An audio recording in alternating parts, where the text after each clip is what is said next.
My name is Grace, and I am 34 years old.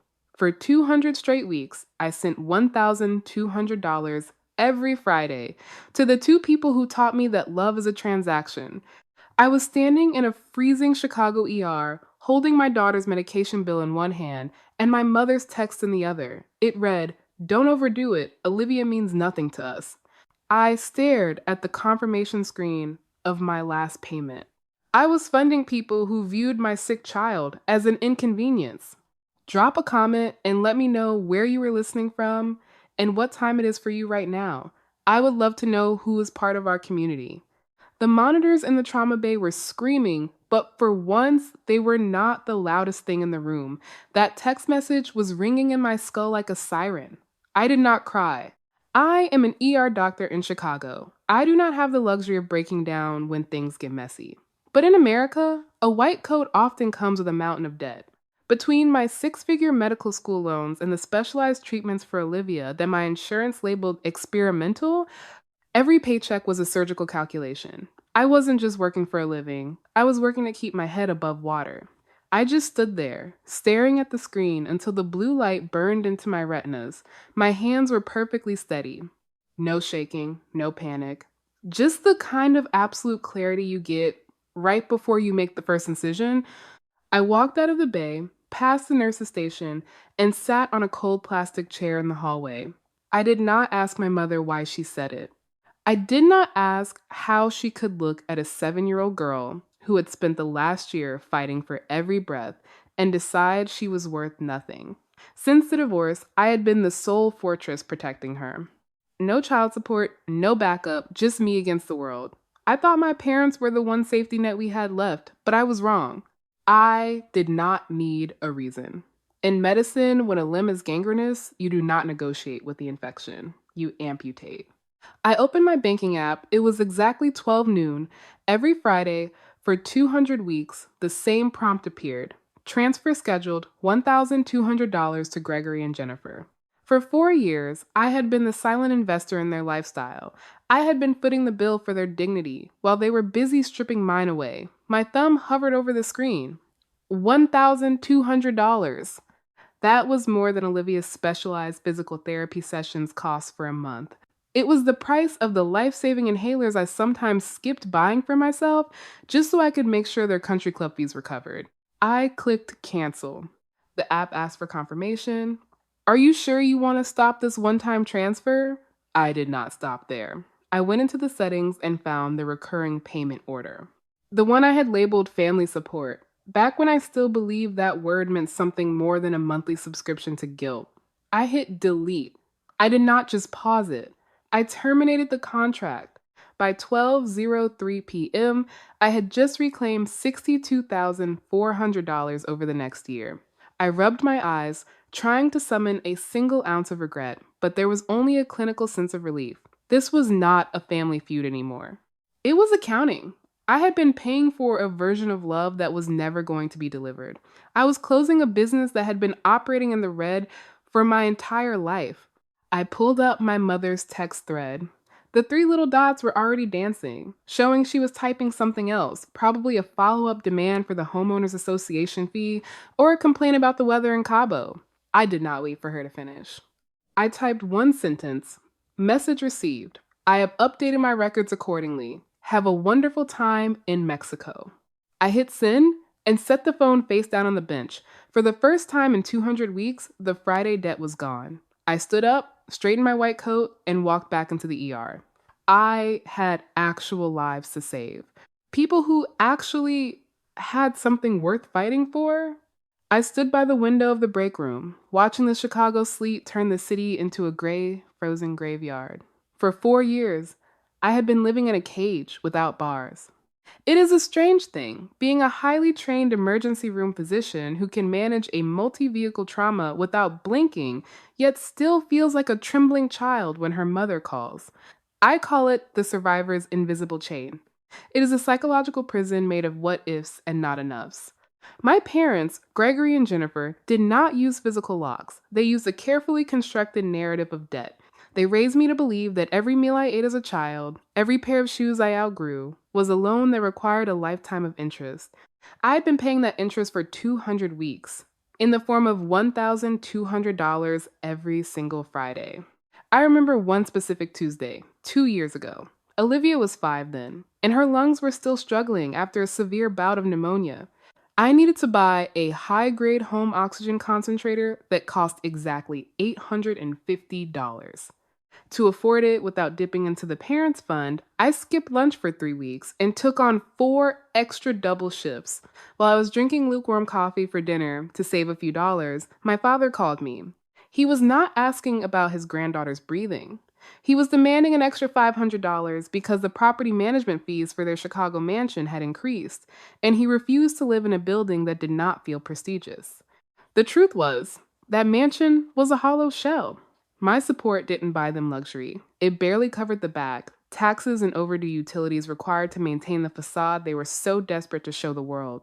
They were living in a museum of their own vanity, and I was the one paying for the lights. I gave it to him. I gave it to him because of a concept we call learned helplessness. When you are conditioned from birth to believe your only value is your utility, you stop looking for the exit. You just keep providing until you are hollowed out. The image that haunts me most is Olivia, sitting on her bed with her nebulizer mask on, drawing a picture for her Nana and Grandpa. She had used her best glitter pens to draw them standing on a beach. She was so excited to show them. That same weekend, they had been at a 5-star resort in Cabo, posting photos of their sunset cocktails. I had sent them the photo of Olivia's drawing. My mother did not even like the post. She just messaged me, asking if I had remembered to pay the gardener. I realized then that I was not just paying a mortgage, I was financing my own erasure. My compassion had been a luxury they had overdrawn for decades. I had spent years trying to fill a bucket that had no bottom, hoping that the next $1,200 would finally be the amount that made them see me as a daughter instead of a bank account.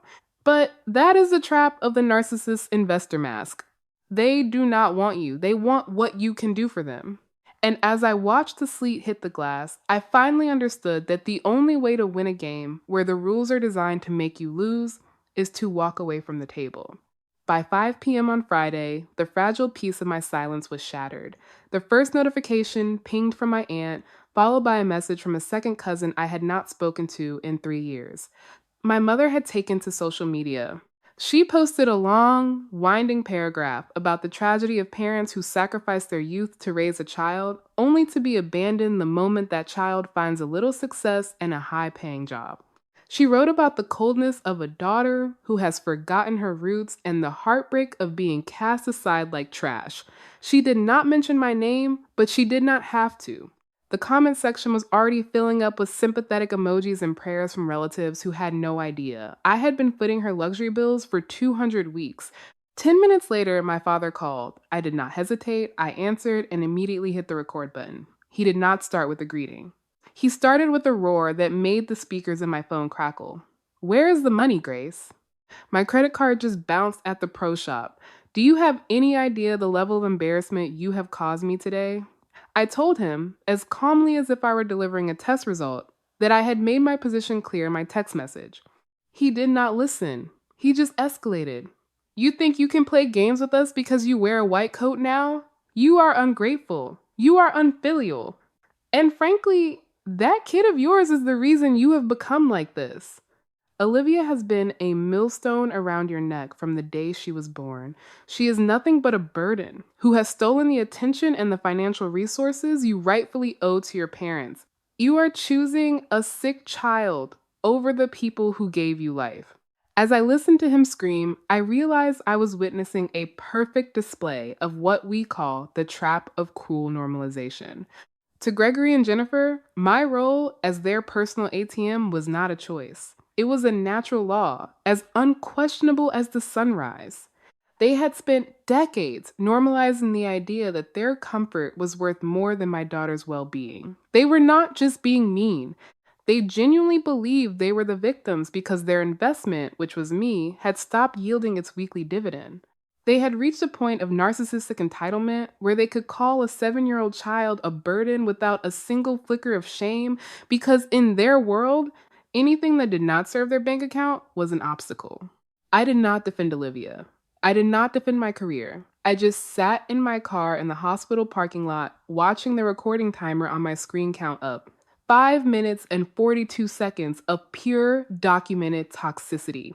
I realized then that my father was not just angry, he was panicked. He was not grieving the loss of his daughter, he was grieving the loss of $1,200 every Friday. Are you finished? I asked when he finally stopped to breathe. He's brutal, calling me a heartless, arrogant doctor. No, I replied. I am just a doctor who knows a terminal situation when she sees one. This conversation is dead. I hung up and immediately uploaded the audio file to a secure folder labeled evidence. The mask was finally off, and what was underneath was far uglier than I had ever imagined. I called Marcus, my oldest friend from college, who now specialized in white collar crime. I needed a shark to hunt the wolves I had been feeding. I did not spend my Saturday defending my character against my mother's Facebook posts. I did not engage with the cousins who sent me guilt-tripping texts about honoring my parents. Instead, I spent it in a glass-walled office downtown with Marcus, a high-stakes financial lawyer and the husband of one of my fellow trauma surgeons. I did not need a shoulder to cry on. I needed a forensic accountant with a law degree. Grace, I have pooled the property records for the Chicago residents, Marcus said, sliding a manila folder across the mahogany desk. I opened it and felt the air leave my lungs. I was looking at a quitclaim deed dated exactly 14 months ago.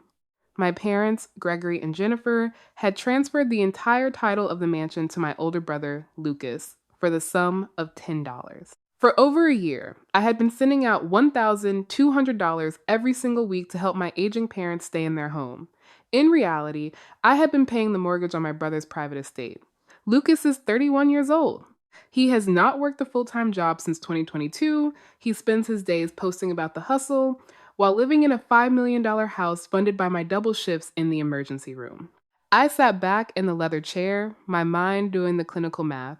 Over the last year alone, I had handed Lucas $62,400. That money could have paid for the specialized medication Olivia needs, the kind that is not fully covered by my insurance. Instead, it was going toward the property taxes and maintenance of a house I was not even allowed to visit without making an appointment. The betrayal was not just financial. It was a glass inheritance, a beautiful structure meant to look like family legacy, but sharp and hollow enough to cut me to the bone. While I was packing Olivia's lunch into a pink backpack I had found on sale at a discount store, Lucas was likely sitting in the sunroom I was paying for, planning his next business venture with our parents' blessing. Marcus watched me, his expression unreadable. There is more, he said. They have been using your name as a guarantor on several high-interest personal loans. All of them are currently in arrears. I looked at the signatures on the loan documents. They looked like mine. Almost. But I had not signed anything since my medical school graduation. My compassion had not just been a luxury they had overdrawn, it had been the collateral for their fraud. I was not a daughter to them. I was a recurring revenue stream, and Lucas was the primary beneficiary of my exploitation. I closed the folder with a sharp, decisive click. I was not the silent investor in their version of family anymore. This was not a breakdown. It was a balance sheet. I want to take my money back, I told Marcus. And I want them to realize that the bank is officially closed. Marcus leaned forward, the fluorescent lights of his office reflecting off the high-gloss surface of the loan application. He did not say a word. He just pointed to the bottom of the third page. I leaned in, my eyes scanning the document with the same clinical detachment I used to read a patient's toxicology report. There it was, my name, written in a flowing, confident script. It was a perfect replica of my signature. But I had not been in Chicago the day that document was signed. I had been performing an emergency thoracotomy in a surgical Kogan-no-Kin mace 300 miles away. I should have seen the credit alerts, but I had trusted Gregory with my mail and secondary accounts for years. I was too buried in 80-hour shifts and Olivia's medical emergencies to notice the digital warnings I'd blindly authorized him to manage. The document was a home equity line of credit for exactly $50,000. My parents, Gregory and Jennifer, had used the equity in the mansion, the house I was paying for, to secure a cash loan. The ink was a very specific shade of midnight blue. I recognized that color. It was the exact ink used in the vintage Parker fountain pen Gregory had given me the day I graduated from medical school. At the time, that pen had been my most prized possession. I thought it represented his pride in my achievement, a symbol of the legacy we were building. Now, I realized it was just a tool he had kept in his desk for the right moment. He had not given me a gift, he had chosen a murder weapon for my credit score. He had sat at that mahogany desk, pulled out the pen he had bought with my own money, and systematically forged my name to fund Lucas's latest failure. Marcus broke the silence. The bank records showed the entire $50,000 was transferred to a digital wallet registered to your brother, Lucas, within 48 hours of the approval. It looks like it was all lost on a series of high leverage cryptocurrency trades. I did not flinch. I did not feel the sting of tears. I felt the kind of absolute stillness that comes when you realize you are standing in a room with a predator. Gregory and Jennifer were not just ungrateful or emotionally distant, they were criminal offenders. They had crossed the line from toxic family dynamics into felony fraud. This was the kill shot. In an instant, any remaining path to redemption for them was erased. There is no working it out when the people who raised you are stealing your identity to finance a 31-year-old's gambling habit, while you are skipping meals to keep their lights on. I can have the police report filed by Monday morning, Marcus said, his voice as professional as a heartbeat. Forgery of this magnitude carries a mandatory minimum sentence. Since they used the mail to send the documents, we are looking at federal territory. I stood up and straightened my coat.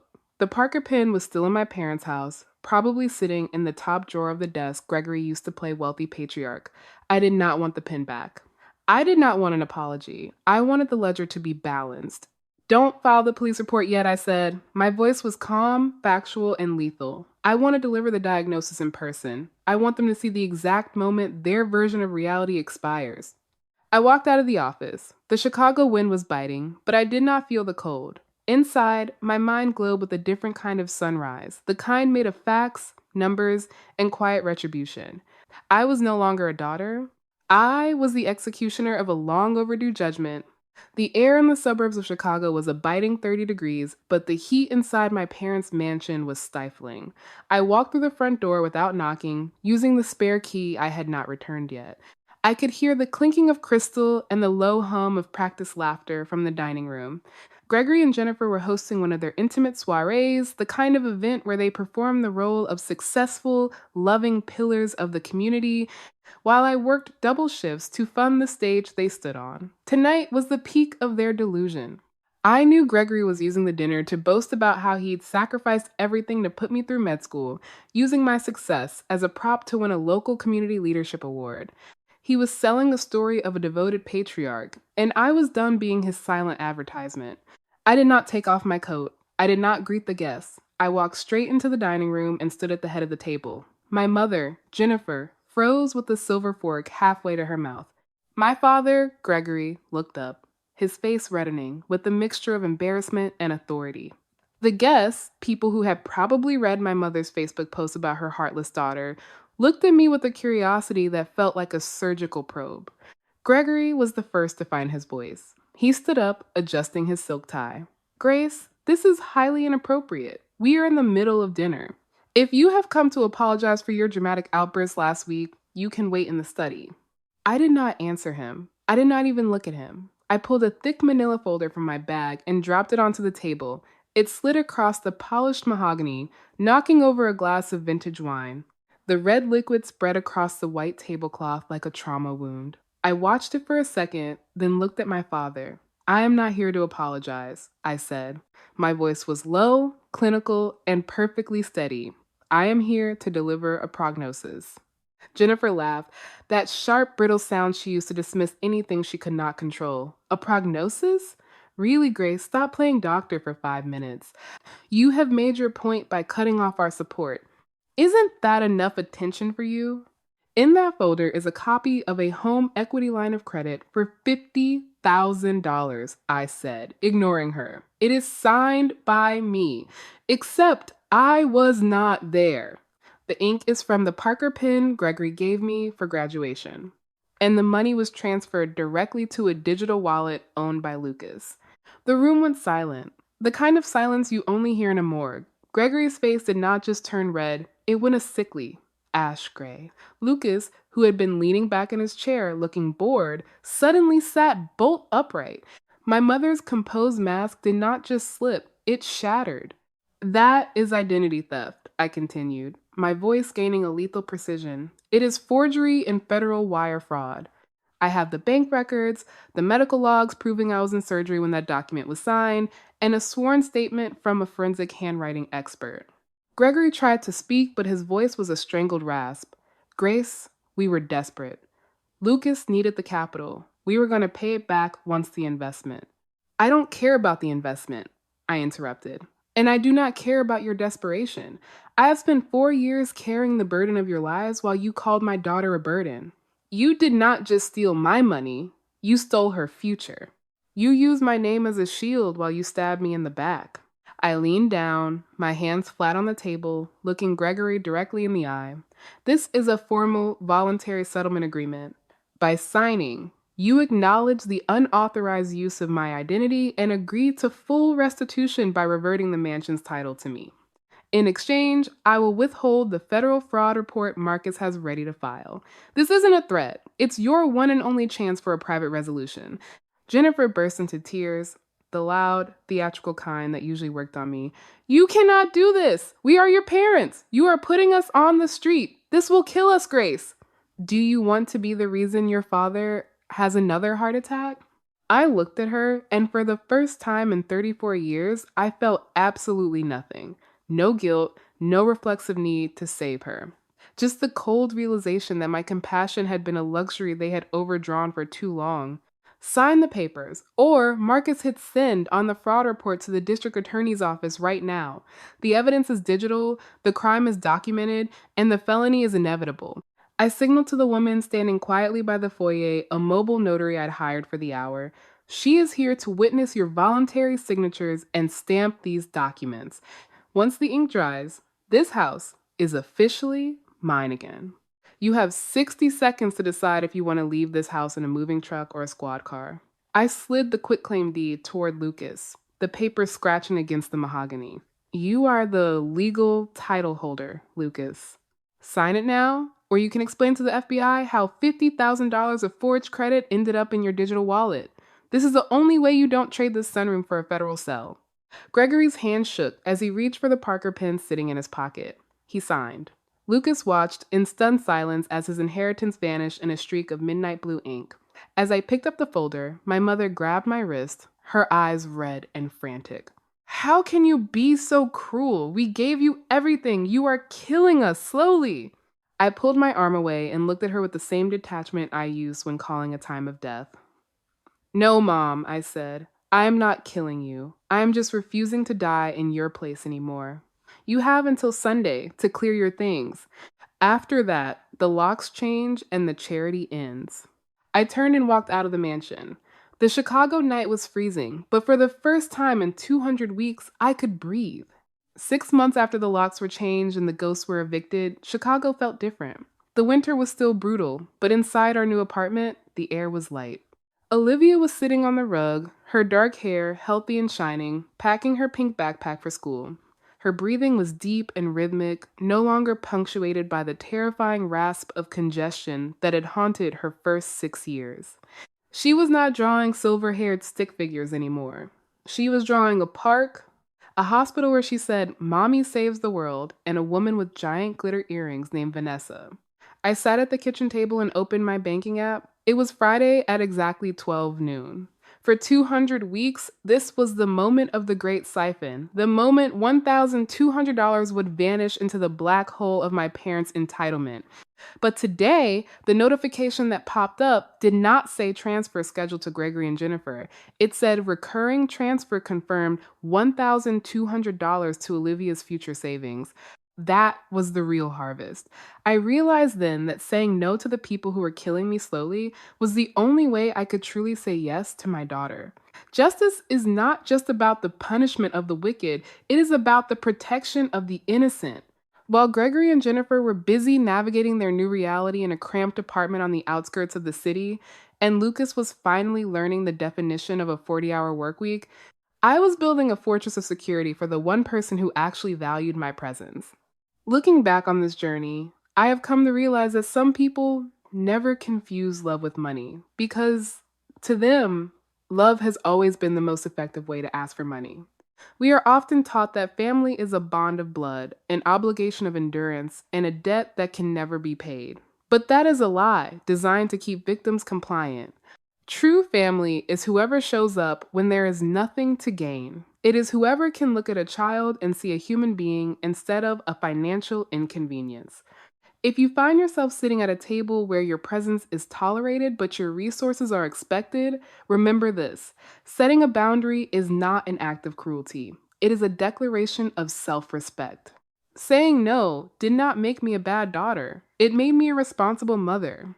Do not be afraid to cut the wires that have been buzzing under your skin for years. You do not owe anyone your future to pay for their past. Choosing peace over performance and authenticity over approval is the best decision I ever made. If Grace's story has given you the strength to set your own boundaries, please leave a red heart emoji in the comments. You are not alone on this journey to reclaiming your freedom. Do not forget to follow us so you do not miss our next stories of awakening and empowerment.